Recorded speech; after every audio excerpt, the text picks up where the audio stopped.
Fabian, Kuya? pumasok ka sa confession room. Opo, kuya.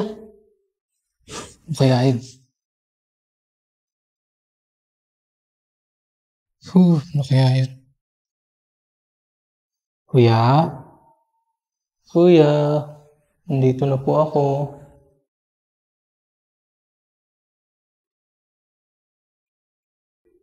Ano kaya to?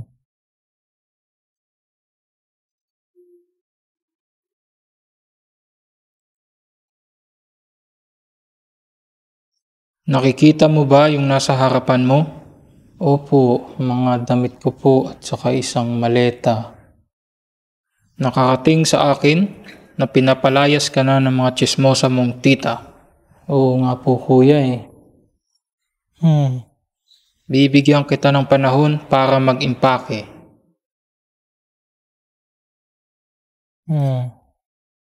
Pero kuya, Oh, bakit malalim ang iniisip mo? kasi kuya, wala akong alam na malilipatan eh. Hindi ko alam kung saan ako pupunta. Huwag kang mag-alala. Nakahanda na yung lilipatan mo. Sila yung mga taong may malasakit na handa kang tulungan. O talaga po kuya, maraming salamat po kasi hindi ko po alam kung anong gagawin ko. Gusto ko lang po ipagtanggol ang aking sarili at ipaglaban ang aking pangarap kuya. Sobrang salamat po. Oo naman, deserve mo yan. Dahil pinaglalaban mo ang pangarap mo. Basta maging mabait ka sa magiging bago mong pamilya. Yes po kuya, maraming salamat po. Sobrang salamat po. Oh, sige na. Ayusin mo na mga gamit mo. Baka maiwan ka pa ng chopper na naghihintay sa'yo sa labas.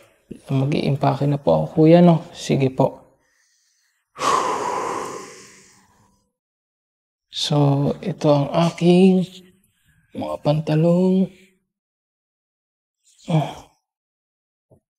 Dito yan. Tapos ang aking mga shorts. Dito. Ano pa ba? So, ito ang aking pambahay na t-shirt. Siguro dito na lang to.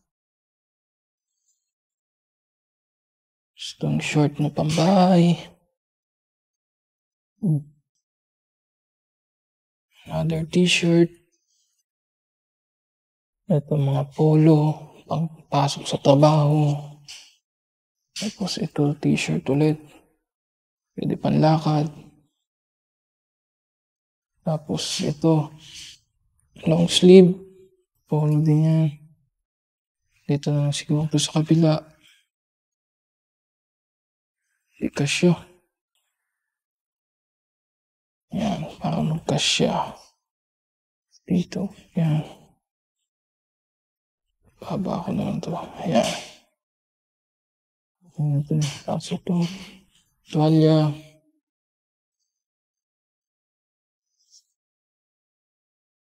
Kumot.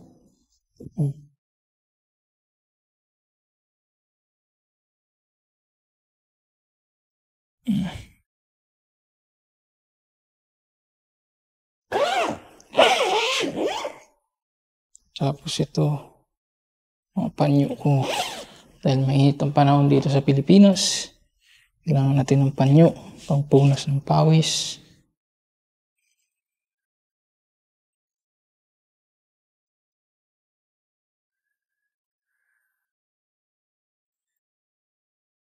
Tapos ito ang aking underwear.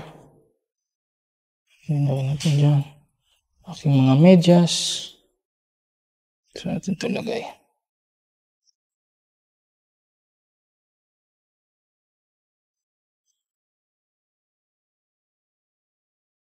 Medyas. Itong aking mga toiletries, isang bag ko na lang to. Para naman hindi siya masyadong pwede na natin itong isara.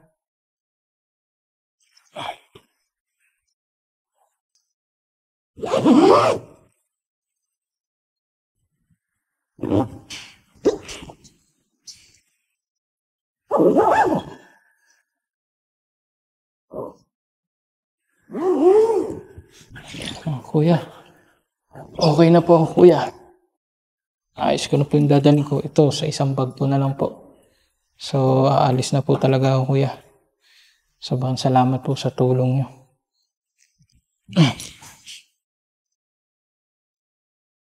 Isa tayo.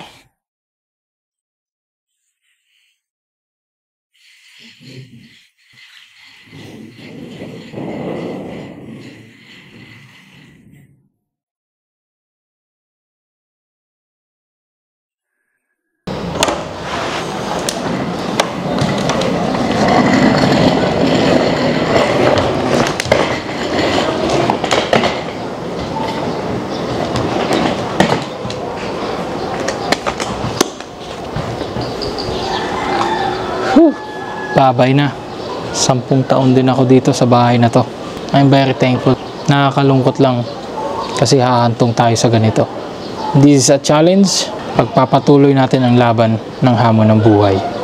What up, Fabs? Welcome back to another vlog. How you guys doing?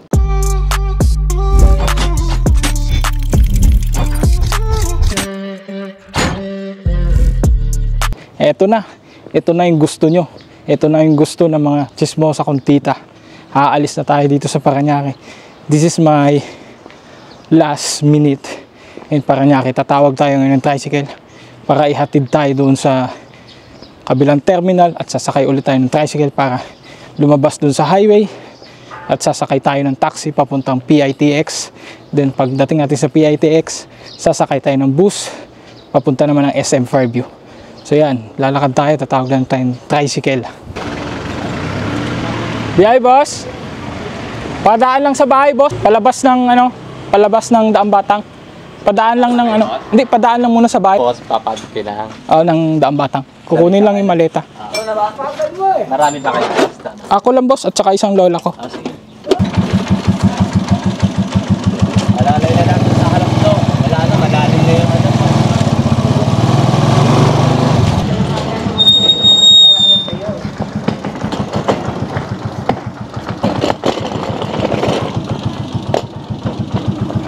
Dapat, paano ko? Ay, sa likod pala, no? Pwede rin.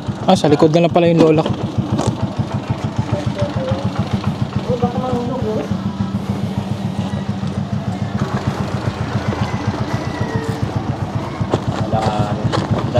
Nanganon, boss, paano? So, nandito na tayo sa PTEX. Sasakay na tayo ng bus papuntang SM Fairview. Saan yung SM Fairview dito? SM Fairview. Ayun. Gate 9 tayo. Ayun, nakalagay oh. SM Fairview. Fairview. Gate 9. Gate 9 tayo. Gate 9 sa dulo yun. So, alam nyo guys, ito real talk to real shit to Pinalayas talaga ako, hindi to scripted. Saka yung feeling ko ngayon, parang pupunta lang ako ng Germany. Sana one day. Abangan niya yan. So pupunta tayo ng Gate 9. So ayan, Gate 6 pa lang tayo. Ayan, Gate 9.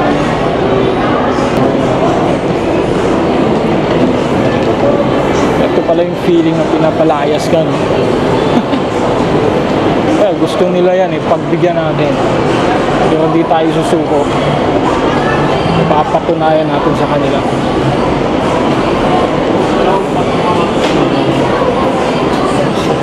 7 dulo pala yun, no?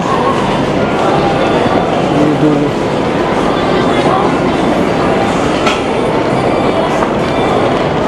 Dulo tayo.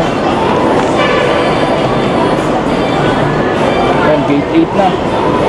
So na lang. So bukas pala no, mag-i-start na rin yung trabaho ko sa Novaliches. So kailangan natin mag-ipon para may budget tayo. Tapos magiging independent na ako ngayon. Pero thankful pa rin ako for the past 10 years. Nakatira ako sa bahay ngayon. Libre, di ba? Yun lang, nakakalungkot lang, naaabot tayo. So dito na tayo sa 9, yung gate 9, Fairview. Ayun o, Fairview. to.